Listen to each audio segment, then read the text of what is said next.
Hello everyone, स्वागत है आपका हमारे चैनल बेसिक मेडिकल लेक्चर में। आज की इस वीडियो में आपको आईवी फ्लूइड से रिलेटेड सभी जानकारी दूंगा कि ये कितने टाइप के आते हैं, इनमें क्या क्या कॉम्पोजिशन मिले होते हैं, आईवी फ्लूइड को कब और किस बीमारी में चढ़ाया जाता है, ये सब सारी जानकारी आज जानेंगे। तो चलिए बारी बारी से जानते हैं। और हाँ गाइज, ये सब बहुत इम्पोर्टेंट है। अगर आप हॉस्पिटल में काम करते हैं तो जानना बहुत जरूरी है।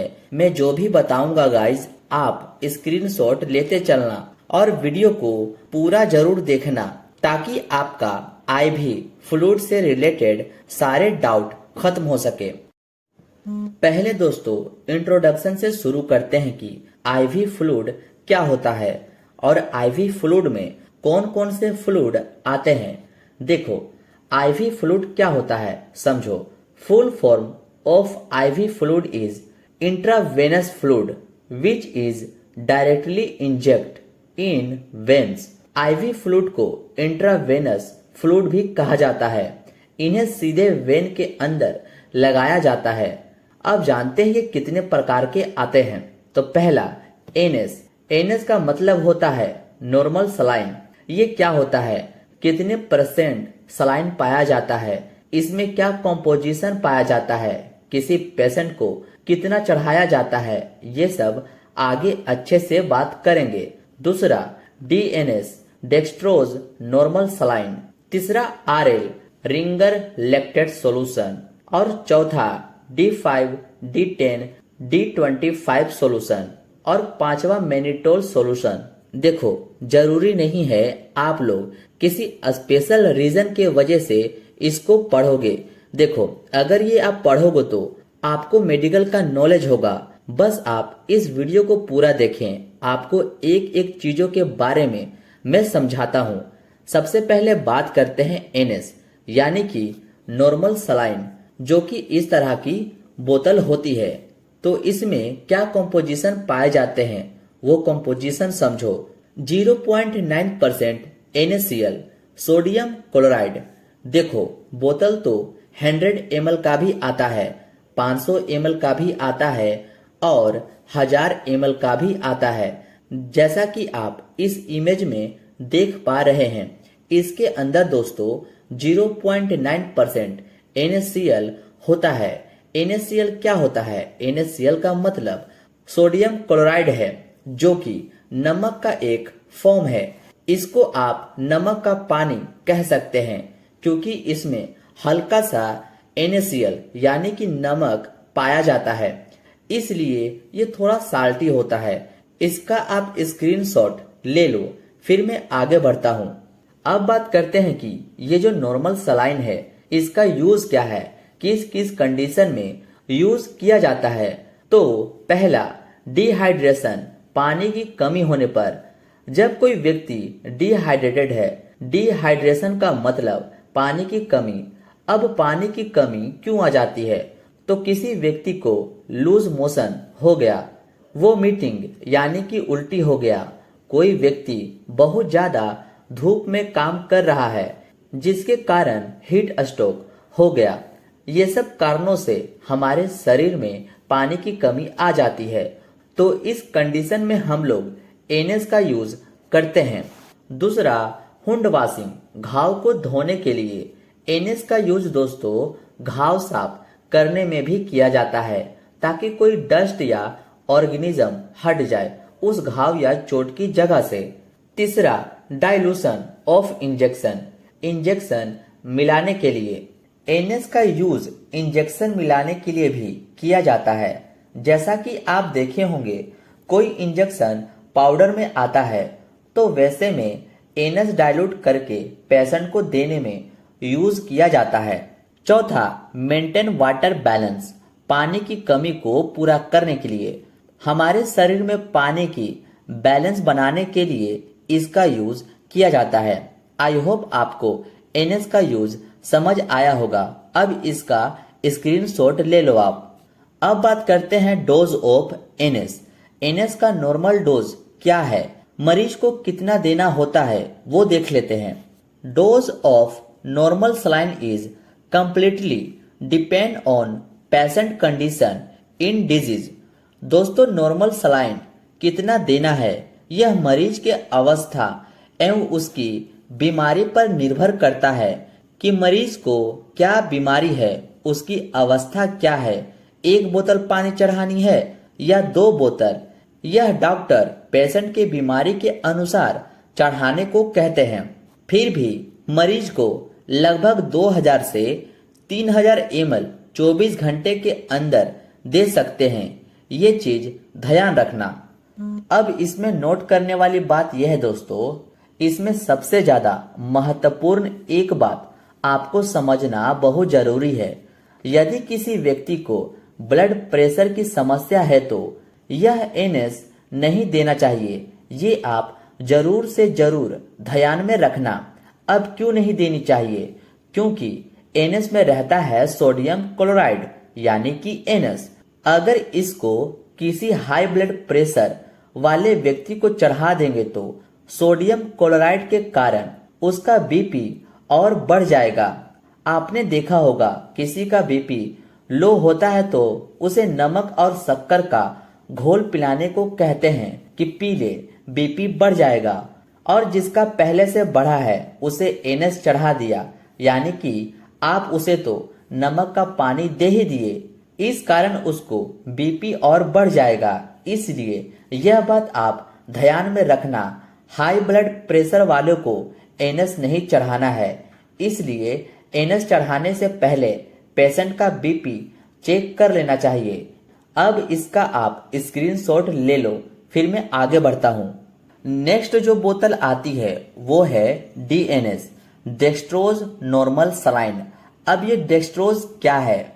तो डेक्सट्रोज एक शुगर है, शक्कर होती है। हमने कार्बोहाइड्रेट पढ़ा था, उसमें पढ़ा था हमने ग्लूकोज, फ्रक्टोज, माइल्टोज, लैक्टोज और डेक्सट्रोज। उसी तरह से वहां पर डेक्सट्रोज भी आया था। डेक्सट्रोज जो होती है ये भी एक तरह का कार्बोहाइड्रेट का शुगर होती है।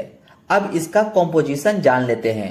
0.9% NaCl तो होती है, पर उसके साथ में कुछ एडिशनल चीजें भी होती है जिसे कि डेक्सट्रोज कहते हैं, और वो 5 ग्राम डेक्सट्रोज मिलाया जाता है।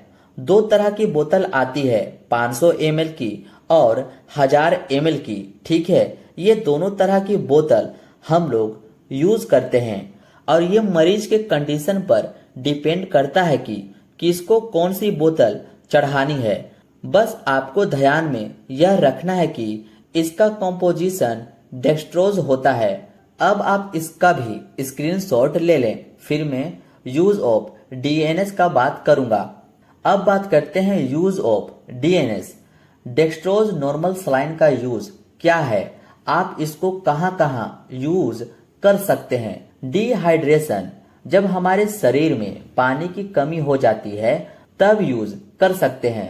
हाइपोटेंशन, ब्लड प्रेशर कम होने पर, किसी मरीज का ब्लड प्रेशर कम हो गया है तो उसका हल्का सा बीपी बढ़ाने के लिए डीएनएस चढ़ाया जाता है। ट्रीट इंसुलिन, मतलब इंसुलिन बन ही नहीं रहा हो, किसी पेशेंट के बॉडी में इंसुलिन ना बन पाने के कारण उसको तुरंत डीएनएस दे देंगे। इससे क्या होगा कि उसके शरीर में शुगर जाने से उसका पैंक्रियाज काम करने लगता है, इसलिए इंसुलिन ट्रीट के लिए डीएनएस चढ़ा देंगे। इन एक्सीडेंटल कंडीशन, एक्सीडेंट हो जाने पर, यदि किसी व्यक्ति का एक्सीडेंट हो गया है, ब्लड लॉस हो गया है, उसके शरीर से पानी कम हो गई है, शुगर डाउन हो गया है, ब्लड निकलेगा तो जाहिर है सब लॉस होगा। उस कंडीशन में हम लोग मरीज को क्या दे सकते हैं? तो डीएनएस दे सकते हैं। ये क्लियर हुआ? अब आप इसका स्क्रीनशॉट ले लो। डोज ऑफ डीएनएस, डीएनएस को कितनी मात्रा में देना है? Quantity of dextrose normal saline is depend on patient condition and disease. जैसा कि मैंने बताया दोस्तों, डेक्सट्रोज नॉर्मल सलाइन की मात्रा मरीज की अवस्था और उसकी बीमारी पर निर्भर करती है। फिर भी 24 घंटे में मरीज को 2500 से 3000 ml तक डीएनएस दिया जाता है। अब एक महत्वपूर्ण बात यह याद रखना है कि शुगर के मरीजों को डीएनएस नहीं देना चाहिए।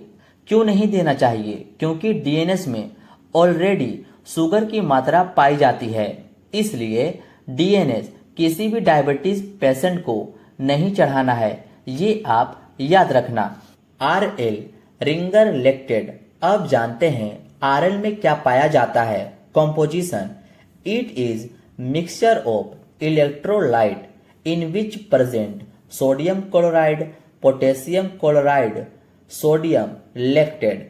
जो आरएल यानी कि रिंगर लेक्टेड होता है, यह इलेक्ट्रोलाइट का मिक्सचर होता है। इसमें sodium chloride, potassium chloride, sodium lactate पाया जाता है। ये सब सारे कॉम्पोजिशन से मिलकर हम लोग आरएल बनाते हैं। क्लियर हुआ? जब किसी मरीज को इलेक्ट्रोलाइट की कमी हो गई, बहुत ज्यादा वाटर लॉस हो गया, उस समय मरीज को यह आरएल चढ़ाते हैं। क्लियर है दोस्तों? अब आप इसका स्क्रीनशॉट ले लें। अब बात करते हैं यूज ऑफ आरएल। डिहाइड्रेशन, पानी की कमी होने पर, इलेक्ट्रोलाइट इम्बैलेंस, इलेक्ट्रोलाइट की कमी हो जाने पर, ड्यूरिंग द सर्जरी, सर्जरी के बाद में दिया जाता है। बर्निंग कंडीशन, कोई व्यक्ति जल जाता है तब यह दिया जाता है, क्योंकि जलने के कारण उसके शरीर में वाटर की कमी हो जाती है।